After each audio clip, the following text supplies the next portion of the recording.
अब हम मॉडल 2 से रिलेटेड थर्ड एग्जाम्पल करके देखते हैं। यहाँ पर क्वेश्चन पूछा गया है कि the sum of 5 consecutive even numbers is 400। What is the sum of next set of consecutive even number. कि जो 5 कॉन्जिक्यूटिव इवन नंबर्स हैं उनका जो सम है वो 400 है, तो अगले 5 कॉन्जिक्यूटिव इवन नंबर का सम क्या होगा। तो अब जो कॉन्जिक्यूटिव इवन नंबर हमें पता है क्या है, x, दूसरा x plus 2, third x plus 4, fourth x plus 6 और x plus 8। 5 consecutive even number, ठीक है, इनका सम है 400, इनका सम है 400, ठीक है। अब x का सम कर लेते हैं और जो इंटीजर्स उनका कर लेते हैं। 5x plus 20 is equal to 400। हमारे पास x की वैल्यू आएगी 400 माइनस 20 यानी कि 380 divide by 5 is equal to 76।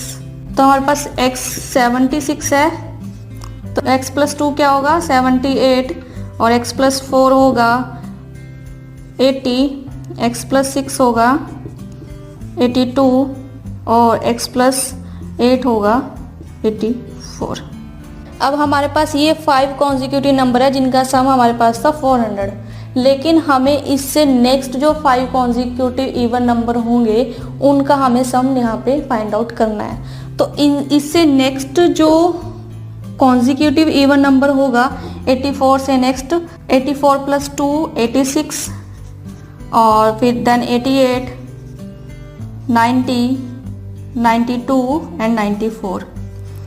अगर हम इनका सम करें तो इनका सम आएगा 450। अब हमारे पास 450 हमारा फाइनल आंसर आया, लेकिन आप ऑब्जर्व कर रहे होंगे यहाँ पर कि जो डिफरेंस है फर्स्ट 5 कॉन्जिक्यूटिव नंबर का और नेक्स्ट 5 कॉन्जिक्यूटिव नंबर का वो 50 का डिफरेंस है यहाँ पे। यानी कि हमें यहाँ पर सेकेंड 5 कॉन्जिक्यूटिव के लिए इन सभी स्टेप्स को करने की ज़रूरत नहीं है। हम बिना इन स्टेप्स के भी डायरेक्ट आंसर को निकाल सकते हैं। कैसे कि हमें पता है कि फर्स्ट 5 जो कॉन्जिक्यूटिव नंबर है वो 400 है, ठीक है, यानी कि a हमारा 400 है फर्स्ट 5 कॉन्जिक्यूटिव नंबर। अगर हमें नेक्स्ट 5 निकालने आना तो हम a प्लस 50 कर दें तो ये 450 होगा, है ना। इसलिए हम नेक्स्ट 5 कॉन्जिक्यूटिव का नंबर हम इजीली निकाल सकते हैं। अब ध्यान रखने वाली बात यहाँ पर ये है कि जो कॉन्जिक्यूटिव इवन नंबर है ये है जो 50 हम लोगों ने प्लस किया, ये 5 कॉन्जिक्यूटिव इवन नंबर के केस में हम लोगों ने अप्लाई किया है। सेम ही हम 5, अगर हमें 5 कॉन्जिक्यूटिव ऑड नंबर पूछे जाएंगे तो हम सेम रूल अप्लाई करेंगे। लेकिन अगर हमारे पास यहाँ पे 4 कॉन्जिक्यूटिव इवन नंबर पूछे गए हैं तो हम प्लस 50 नहीं करेंगे, यह आंसर हमारा गलत देगा। तो हम उस केस में क्या करेंगे, उनका डिफरेंस देखेंगे। फॉर एग्जाम्पल कि हमारे पास 4 कॉन्जिक्यूटिव नंबर हैं 1 3 5 7, ठीक है, उससे नेक्स्ट है 4 11 13 एंड 15, ठीक है। ये हमारे पास 4 कॉन्जिक्यूटिव ऑड नंबर्स दिए हुए हैं और अगर हम इनका डिफरेंस चेक करें तो इनका डिफरेंस है 8, इसका डिफरेंस है 8, इसका डिफरेंस भी 8 और इसका डिफरेंस भी 8। लेकिन 5 कॉन्जिक्यूटिव नंबर के केस में इनका डिफरेंस 10 था, है ना।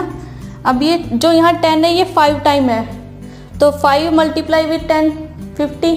सिमिलरली अब यहाँ जो 8 है वो 4 टाइम है, तो 8 मल्टीप्लाई विथ 4 32, यानी कि जो भी 4 नंबर का सम होगा उसमें हम 32 प्लस करेंगे, ना कि 50 प्लस करेंगे और ना ही हम 40 प्लस करेंगे, ठीक है। तो ये डिपेंड करता है कि हमारे पास जो नंबर्स दिए गए हैं उनके बीच का डिफरेंस क्या है। जो उनके बीच का डिफरेंस रहेगा उनको हम मल्टीप्लाई भी उस नंबर से कर सकते हैं। या फिर यूँ कह लीजिए कि हमारे पास 5 कॉन्जिक्यूटिव नंबर्स थे, अगर हमें इनका डिफरेंस फाइंड आउट करना है तो यहाँ हमारे पास 5 कॉन्जिक्यूटिव इवन नंबर है और हमें इनके बीच का डिफरेंस पता क्या है, 5 मल्टीप्लाई विथ 2 10, ठीक है। और अगर 4 कॉन्जिक्यूटिव नंबर्स है तो 4 कॉन्जिक्यूटिव नंबर मल्टीप्लाई इन दोनों के बीच का डिफरेंस हमें पता है। इवन नंबर और ऑड नंबर के बीच के डिफरेंस क्या होते हैं, अगर ऑड नंबर है तो x प्लस 2 यानी कि वो प्लस 2 प्लस 2 प्लस 2 है ना, तो प्लस 2 है तो इसलिए हम 4 मल्टीप्लाई विथ 2 8। अगर हमें पहले 4 या 5 कॉन्जिक्यूटिव नंबर का सम दे रखा हो और हमें नेक्स्ट कॉन्जिक्यूटिव नंबर इवन या ऑड नंबर का हमें सम निकालना हो तो हम उसके क्वेश्चन के हिसाब से उसमें +50 ऐड करना है, +32 ऐड करना है, क्या ऐड करना है, ये हम क्वेश्चन के अकॉर्डिंग वहाँ पे करेंगे।